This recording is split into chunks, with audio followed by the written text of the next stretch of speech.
الحمد لله وكفى وسلام على عباده الذين اصطفى أما بعد أعوذ بالله من الشيطان الرجيم بسم الله الرحمن الرحيم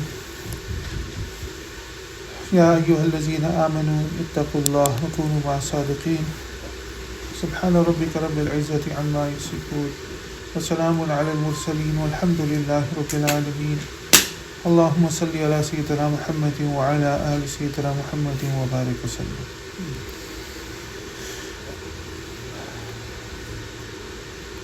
The purpose, the maqsad of fasting in the month of Ramadan, as elucidated in Quran itself, is لَعَلَّكُمْ تَتَّقُونَ,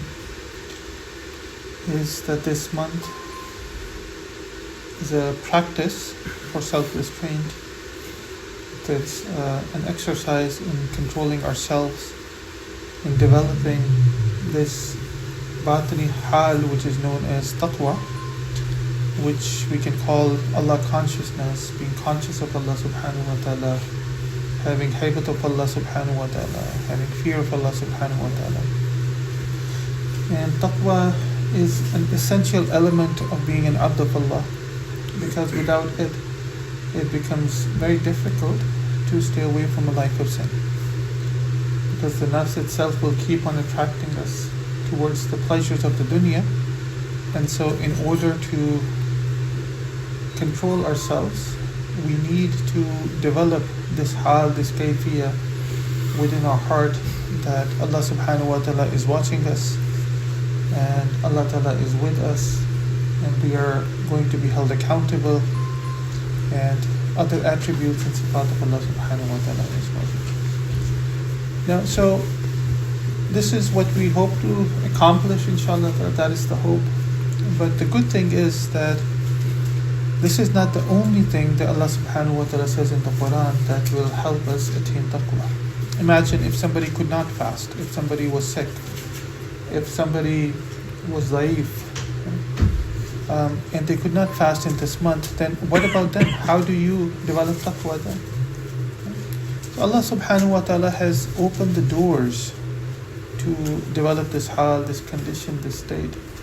And so in another ayah, Allah subhanahu wa ta'ala mentions that, O those who you believe, ittaqullah, again, develop taqwa, wa kunu ma'a sadiqeen, and attach yourselves and be with those people who are sadiqeen. Sidq is again the essential element of just being a Muslim, a mu'min. Being a truthful person, a person who there is no tadad and opposition in what they say and what they feel, in what's in their heart and what they do. Right? So this zahir and batin are completely in sync. And as we know, the siddiqiyat is the highest form of wilayah, something that Hazrat Abu Bakr Siddiq radiyallahu ta'ala anhu was amply, alhamdulillah, familiar with. Okay? So this is, something we make dua to, that Allah ta'ala include us amongst the siddiqeen and make us amongst those, who have that level of wilayah with Allah subhanahu wa ta'ala as well. So here in this ayah again, Allah ta'ala wants us to develop taqwa, and that the hint is given. There are two ways of looking at this ayah. One is that ittaqullah wa kunu ma'a sadiqeen, that in order to really benefit from the company of the siddiqeen, you have to have taqwa, you have to be God conscious. Otherwise, you're going to just be stuck in the zahir, and you will not be able to benefit from their company, from their suhbah, the nur that they have in their hearts. The other is that if you want to attain taqwa, then kunu ma'a sadiqeen, then you need to attach yourself with those people who are people of siddiqiyat, people of taqwa themselves. And the second one makes a lot of sense just because it is very much aligned with human psychology. Because as we know that naqsh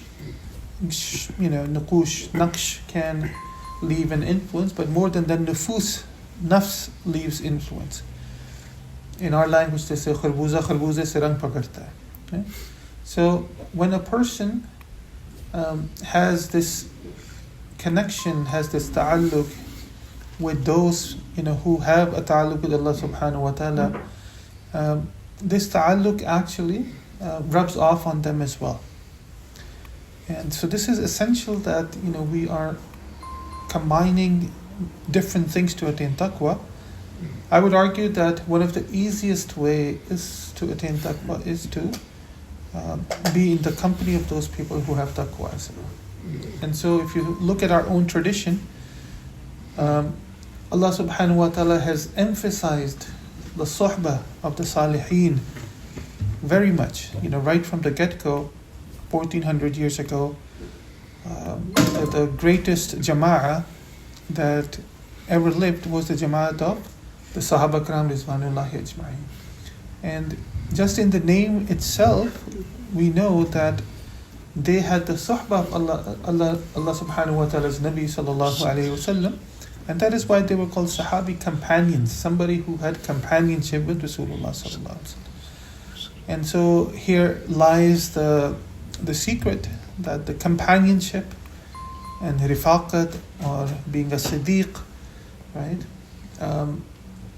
is something that is going to really elevate a person.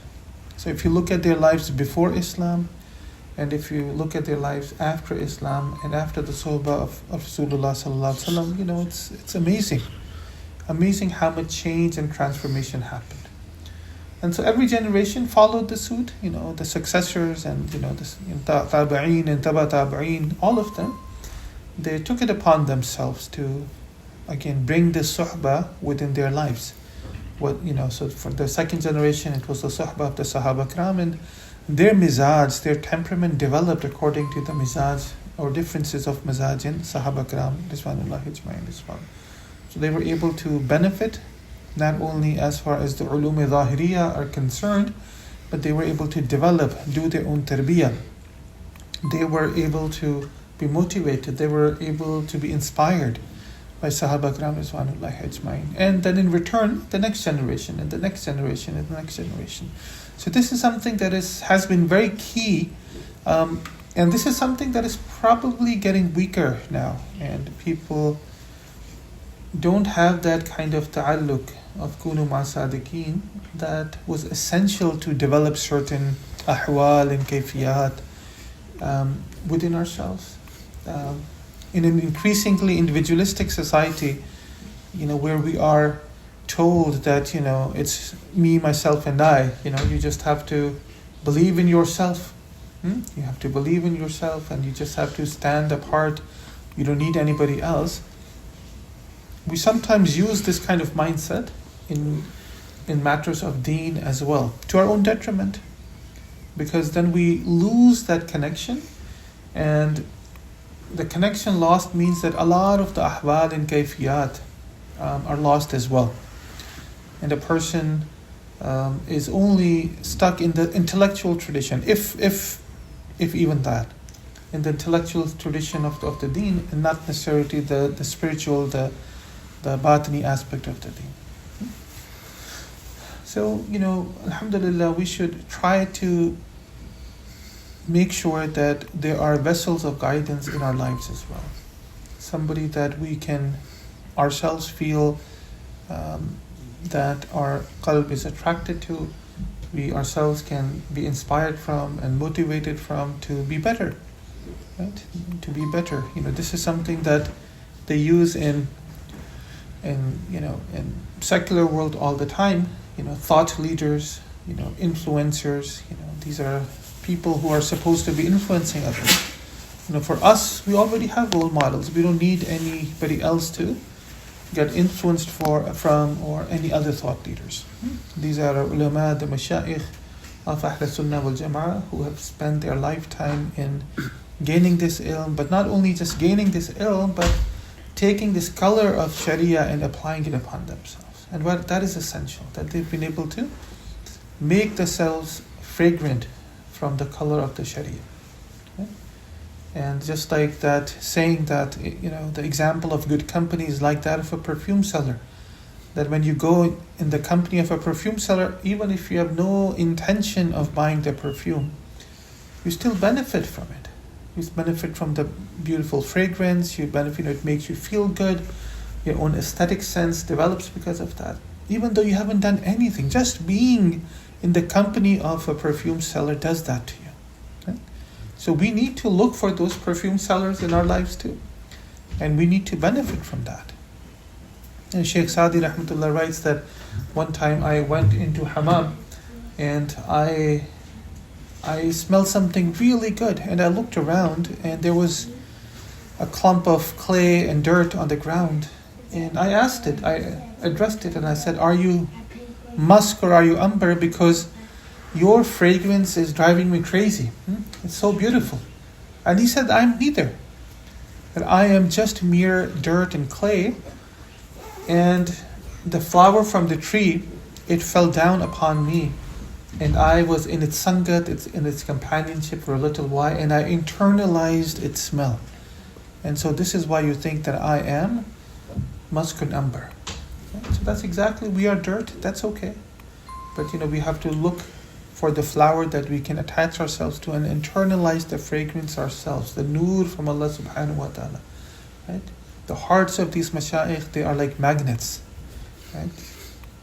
A real magnet, you don't see the rays, right? But all you need to do is bring something metallic and you will see how it gets attracted to it. And so the hearts, the qulub of the mashayikh are exactly like that. The hearts feel this jazb, this pull. But the heart has to be focused correctly. The antenna has to be focused correctly to be able to receive it. Alhamdulillah, this has been the case again for 1,400 years, and I'm sure before that as well. Like the ashab of other anbiya benefited from them, and the generations learn from their, from the ashab of other anbiya as well. Right? So this is the case. This is how Allah subhanahu wa ta'ala has created. It's not just the kitab, it's the rijal as well. Okay? Kitab is one aspect of guidance, rijal is the other aspect of guidance. And وَاتَّبِي سَبِيلَ مَنْ أَنَابَ إِلَيَّ, right? That you need to do ittiba of those people who have this inabat ilallah. Right? And we covered what tawbah, inab and awab, right? These terminologies means. Right? So people who turn back to, who devote themselves to Allah subhanahu wa ta'ala, you need to do the ittiba. وَلَا تَكُمْ مِنَ الْغَافِلِينَ, and do not become amongst those who are amongst the ghafilin, the heedless people. And not only should you not become amongst those who are amongst the ghafilin, but you should not follow those people whose hearts we have made ghafil from zikrullah, from the zikr of Allah subhanahu wa ta'ala. So, the Quran is replete with this. We just have to look at it from that perspective. This message is very clear. Ar-Rahman fas'al bihi khabira. You need to ask those who have this khabar. People of knowledge, people of ma'rifah. You need to ask them. So inshallah ta'ala, while we are fastly approaching the end of Ramadan, and this blessed month will be gone soon, we should make sure that as far as our connection with our elders, with our mashayikh is concerned, is a strong one, and that's not something that we lose. So inshallah ta'ala, this hal and this kayfiyah of taqwa can become us. We can become engrossed in it. May Allah ta'ala make it easy for all of us. Ameen ya Rabbul Alameen. Wa akhir da'wana and alhamdulillah.